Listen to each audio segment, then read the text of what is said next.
Rebecca. Hey, Tom. All right. It is Monday, September 19th, and I'm going to call this Port Authority meeting to order here at 4:35. So, the first thing on the agenda is approval of the meeting minutes from August 15th and approval of the agenda. I'll make a motion to approve the minutes. Do we do that both at the same time? Okay. I'll second that. All right, thanks, Rebecca. Thanks, Tom. All in favor, say aye. Aye. All opposed, same sign. Motion carried. I didn't say aye. I'm supposed to vote as well, right? You. All right. The second thing on the agenda is a memorandum of understanding amendment number 1, lawn and snow contract, and I'll call on Clara. Thank you, Port Authority members, and thank you for being with us this evening. First up on our agenda is the Memorandum of Understanding Amendment Number 1, Lawn and Snow Removal Contract. So, just a little bit of a background on this, because it's been a couple years since we've discussed this, but the Port Authority, as you know, owns the CBHH, and part of our duties as owner of that property is to provide lawn care and snow and ice removal services. This is a really important job, especially in the winter, because CBHH needs to be accessible for the people who are working there and who are being served by that facility. So in general, when we are in a contract with someone, they know that it's a top priority site for them to be clearing after inclement weather. So 2 years ago, we were told that the owner of the company who had been doing the lawn work, snow removal at that site was going to be retiring. He suggested another company. We went out for an RFP. The company that he suggested is the one who came forward with a proposal for the Port Authority, and that's ultimately who we chose to go forward with in a contract, Atlas Outdoor Services. So we have reached the end of the 2 years of that first contract with Atlas Outdoors. They've done a fine job. We have no complaints. We have reached back out to them. They are willing to continue that work at the same price for the next 2 years. So my suggestion to you, Port members, is to allow the president and the secretary to enter into an agreement with Atlas Outdoor Services to continue offering snow and lawn services to the CBHH between November 1st, 2022 and November 1st, 2024, at which time we will talk about this again. Sounds good to me. If we need a motion, I'll make that motion. Thank you, Rebecca. I'll second said motion. Thank you, Tom. Is there any discussion? All right, all in favor of awarding the contract to Atlas Outdoor Services, say aye. Aye. All opposed, same sign. Motion carried. And we are on to the dairy RFP discussion. Again, I'll call on Clara. Yes, thank you. So after the last meeting at which we talked about the RFP process, I was directed to reach out to some firms who could maybe help us formulate a new or updated RFP process for the dairy site. So between then and now, I reached out to WSB, Interstate Engineering, and More Engineering, and I received 3 proposals, one from each of them, each of which came in kind of late, so you haven't gotten them in your packets, but WSB sent theirs first, then we got the one from Interstate, and then More Engineering sent theirs in like right at 4 o'clock today, so I've barely had a chance to go over it, but I have read it. So essentially what we were hoping to get was examples from some companies who maybe have done proposal work in the past to help us with our RFP for the dairy site. And I'll let you take a look at the proposals here in a minute, but they kind of run the gamut of what that could look like.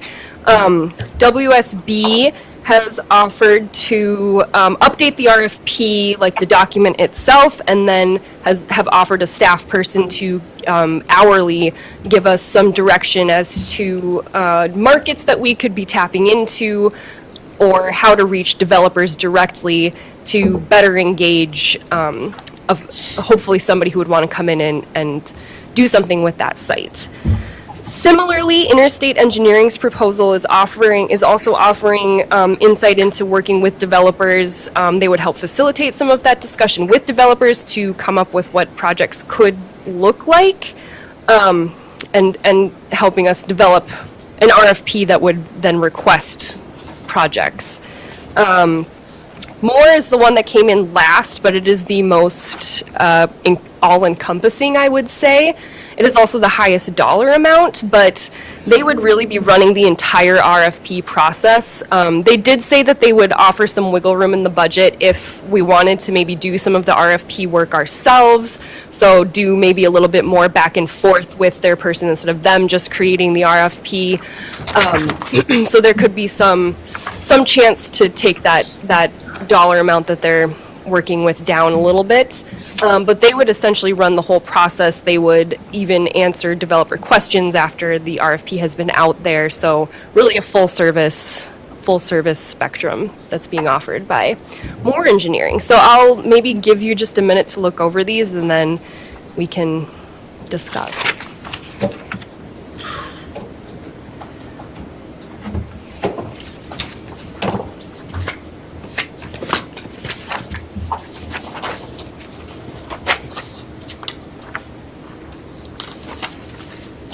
I can't read it. Oh, I'm sorry, you should have hard Is it in our- copies. Yeah, we have a pile. Other pile? Okay, sorry, got it. You got it? Yep. Thanks, Tom. I thought I was supposed to read that.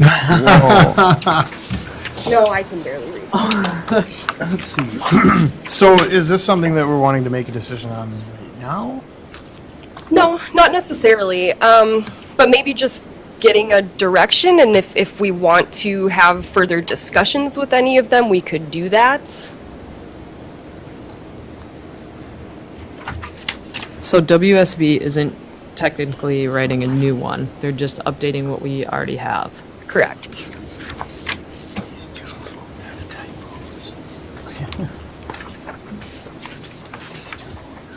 How? Do you know? Like, So they would, from what I understand from what we talked about on the phone, so what I sent to each of these different firms is the RFP that already exists. Okay. And the information kind of is what it is. So they would be taking that information that was already put into the first RFP and they would just be sort of updating the document. So Kim, who is the staff person who responded to this, would maybe add some more market-specific language into the RFP, but like a lot of the information would just remain the same. Then their graphics person would come in and maybe just zhuzh it up a little bit, but they wouldn't be adding new materials necessarily. Whereas when you look at the Moore Engineering one, I believe they'd maybe do it a similar way, but they could also start from scratch and just do a brand new RFP. But again, the information is what it is. The site is cleaned up the way it's cleaned up. The acreage is the same. So, I mean, with the information we had, how did we get it out there? how did we get the RFP out? Yeah. Yep, so, if you'll think back to when we did that, it was sent out by our economic development firm, Greater Fergus Falls. I'm not sure which markets they targeted, but we also paid to have it out in the Fargo market, the Fargo Builders Market.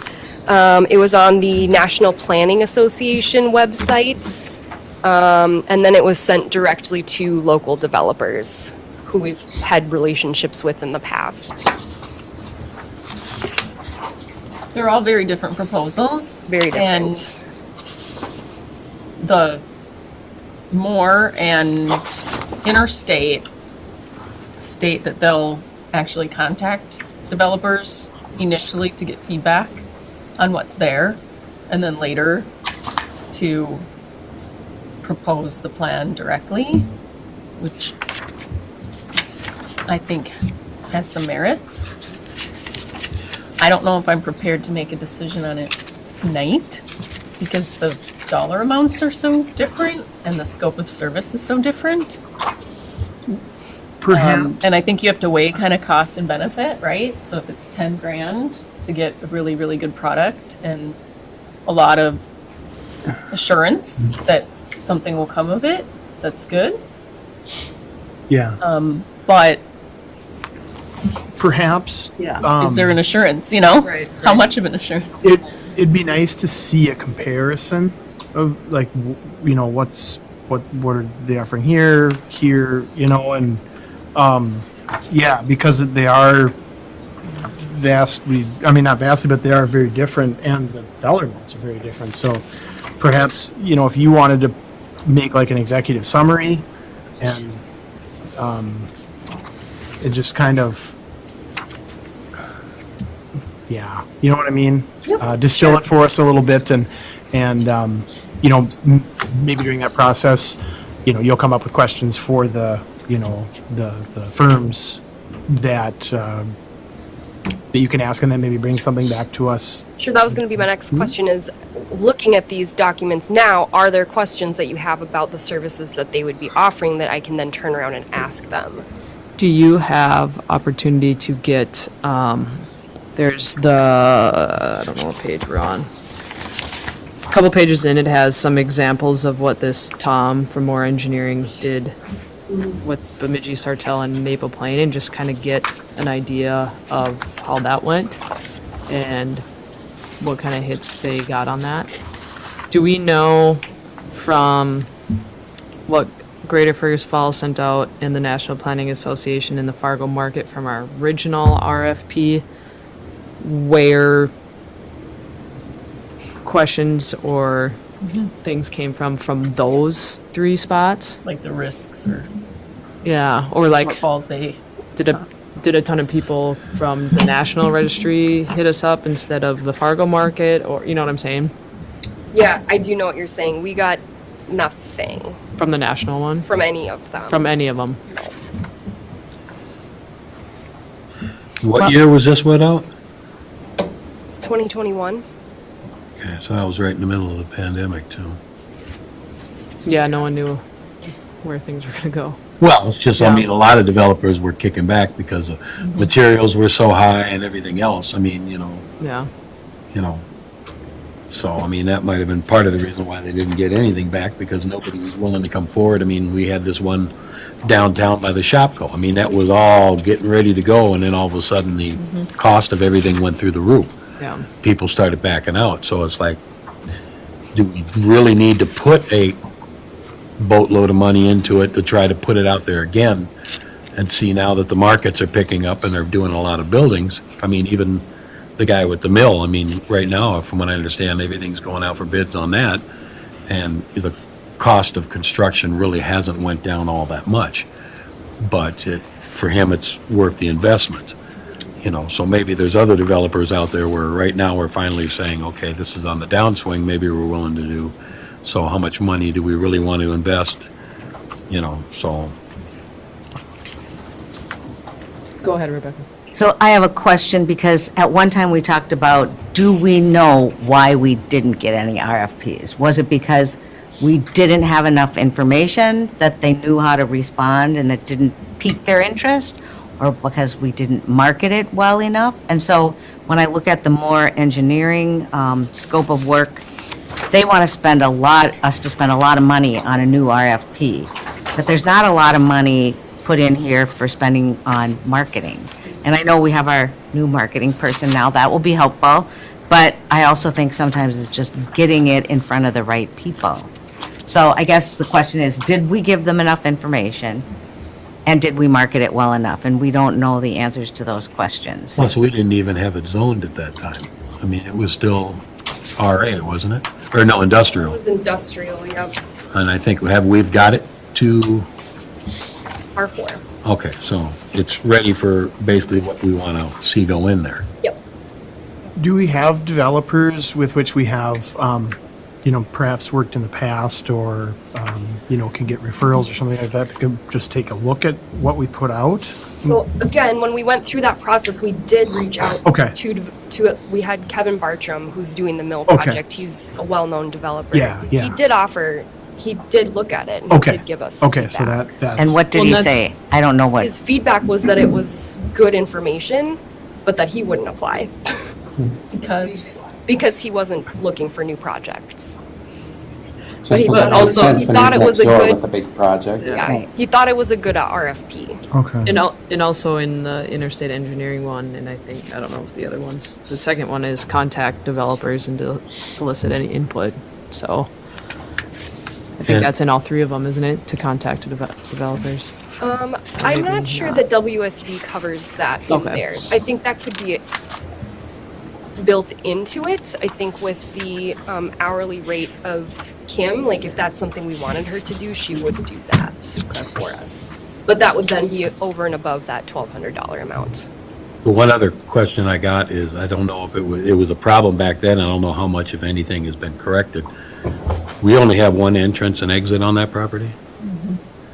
I know I had talked to Andrew a long time ago, there was a variety of different crossovers that we could surrender in town in order to get another one on there, and I think that might be another problem there. I mean, I think we may want to look at getting that, just like the zoning, because a lot of people are going to be like, hey, you only got one way in and out of here. That's going to limit what we can do. I think we need to also look at getting that done, so we can have, when we do an RFP out there, we'll be able to say, okay, this is what you got. You got entrance at both ends of the property, and it might make what a developer wants to do, And that is really dependent on the railroad at this point. They have all of the information. They have the crossings that we've offered to give up in order to get a second crossing, and it really comes down to them actually agreeing to do it. And at this point, they have not made that commitment. Bridget, did you have something?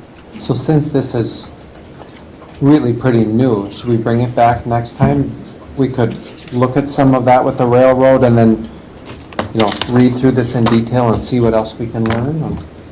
Yeah, and does it, That, do we need to, look at the budget and kind of yeah, plan we for the year definitely want too? to Yeah. say, okay, we're comfortable spending this, and And if we could ask them for references, because to somebody's point, especially with the more engineering they list, but it would be nice to have contacts to just get some firsthand information about what it was like to work with them. I mean, Yeah. that's what you do on most other projects, so. one other question. Do you, as a port, do you like this concept of using an external firm to work on this with us? I guess I'd want to know how successful they've been in the Okay. past. That makes sense, Yeah, just make sure we're getting the most bang for our buck. right? Because, obviously we want to get something going as soon as possible, but we also don't want to just throw money at it. Just want to do it right. Yeah. And Yeah, so I think if you guys can prepare, some kind of executive summary And I truly think that we need to get someone, we need to start leaning on the railroad, because the point is it's going to be really hard to get a developer on that. I mean, it's just like when we, finally demolished the old wastewater site. There's only one way in and out of there. If we were to want to sell that for a premium, we wouldn't want to, it's going to limit the amount of people who even want that property. So I think we need to look at where we want to have it, and then we need to find someone that's just going to be on them. Say, hey, we need an answer on this. And then, I don't know if there's anything in town that they want from us that, basically you can hold over their head, so, but somebody needs to get down on them, and they need to give us some answers. I agree with you, and I think that has been the kind of the question all along is whether the railroad piece is the deterrent for developers from a access point, you're landlocked over there if a train is going by and emergency vehicles need to get in. So who's going to answer that? Is that something that Clara does, Brian Navarro does? The contact thus far has been Brian. He's been the one working with the railroad. So I guess the question is that something you pay an external consultant to look into? Because Moore had information in there about working with railroads? Or is that something internally we can figure out? We No. should be able to figure the railroad out, you'd think, between Rolf and Brian. Yeah, the size of the trains, I Why mean, haven't we this Right.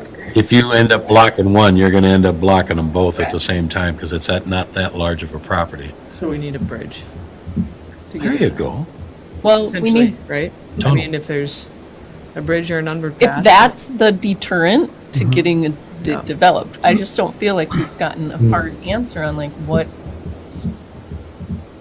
is that one of the, Is it a barrier? is that a right? barrier? And if it is, there's no sense in spending 10,000 on a consultant. I when think we that's need gonna to find continue out to on be a that. barrier. That's a good point. Well, then we're gonna figure that out. Okay. But you're right, Yeah, is that a barrier? Yeah. Yeah. Yep. Because that's been in the back of our head all along, that we know that railroad is a problem, of course. Yeah, I mean, there are lots of examples where railroads or lift bridges, as in Duluth, are barriers, but you raise a really good point about emergency services, too. And if that's going to be housing, and You have to have access. And Perham has that railroad and trains going by at 50 miles an hour all the time. Right. How often does a train actually come down those tracks? Is that an issue for them, or do they go so fast that they're not worried about it and there's enough access I don't think point? trains go flying by on that one. We don't have a lot of trains on this one anymore, I Right, don't so is think. it, That just goes over to the grain towers, don't it? Downtown? But I'm assuming Good to it's gonna see some be at numbers an on- opportune time at some point. How, It's like, Of course. it's like an insurance plan, right? yeah, Yeah, I mean, anecdotally, numbers wise, Andy works right next to that same, my husband works right next to that same railroad, just down on the other side of the river, and he says it's a couple times a week, yeah. a few times a week. It's not much. It's not much. It picks up during harvest season, obviously, but it's not, I don't know that it's like, it's not daily even, I don't think. Right. so then is that a barrier? But how do you know that if you're not from here? Yeah, The railroad must have some kind of data on that you assume. they would maybe provide to us. Okay, well, so we'll ask these questions about the railroad. I'll reach back out to each of the firms, maybe get some example work that they've done before, some references, and then we can come back together again in October and continue the discussion. That'd be great. Thank you. Thank you. All right, is there anything else to discuss? I just have an observation, and I'm the one that approved the minutes and the agenda, so I apologize, but could we just always have like old business and new business on the agenda? Because I see in the minutes from last month, one of the things we were going to continue discussing is shovel-ready sites, just to kind of have sure. that, not that we have to be prepared to discuss it today, but just so that we keep revisiting these things and they don't just go off the slate of things to discuss. Sure. Do you want an update on that? Sure. So we attempted to connect with Natai on it. She's been very busy with her exam, and so we're going to come back to it now that she's done with it and bring it forward at a future meeting. Great. Thank She sailed through her exam, by the way. Awesome. Good. I never was worried about it. So. It's a scary thing, though. She said 10 out of 35 people Oh, advanced, so. Oh, well, good for her. Yeah. Good for us. Yeah. All right. All right, if there's nothing else, this meeting is adjourned.